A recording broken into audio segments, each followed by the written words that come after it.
Hey everybody, Adam Davidson, RadCast for Wednesday, January 25th. Let's get to it. We're in Micah chapter 6. God is holding court. His people have forsaken him, and he's asking, what's the deal, you guys? How am I such a burden to you? What is going on? Remember how I was faithful, declares the Lord? And the people are like, meh, that's how they are, which I can totally relate to, because we all have those moments where God is calling us to obedience, and we just don't do it because we're human beings and we're messed up. And so finally the people in this whole courtroom drama start to feel guilt or shame.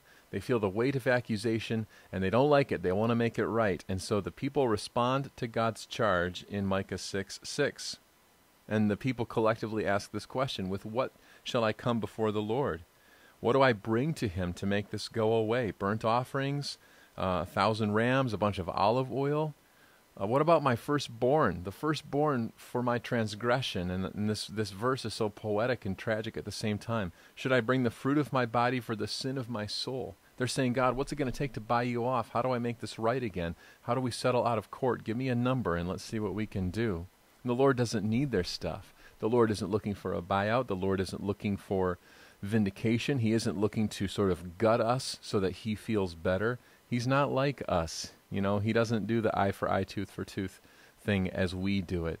He doesn't need stuff anyway. He doesn't really even need us, but he wants us and we need him, and that's why this whole thing works. That's why Jesus is so good. And so God says, to make this go away, no. He says, you already know what I love. This is what I require of you, and this is Micah 6:8. You may have heard this before. It says, he has shown you, O mortal, that's us, that's me, what is good. And what does the Lord require of you? To act justly, to love mercy, and to walk humbly with your God. It's so simple. We act as people of justice. We make the wrongs of the world right. And not just the religious wrongs right, but any time a human is treated with injustice, it bothers us because we are walking with him and we long to make it right.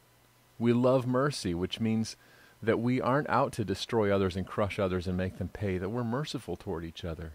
And we walk not with our own pride and arrogance and ability, but with God. And we do so humbly because he's God and we're not.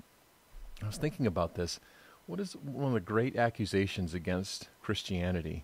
Takes away your fun, makes you kind of dull and joyless. And sometimes those charges are apt because some of us kind of, But here's God asking us to do justice and love mercy and walk humbly. Well, that benefits the world. I mean, that should make us remarkably different people, right? So go out there and do these three things. What are you supposed to do today? The same thing I am. Act justly, love mercy, and walk humbly with the Lord. He's with us. That's RadCast.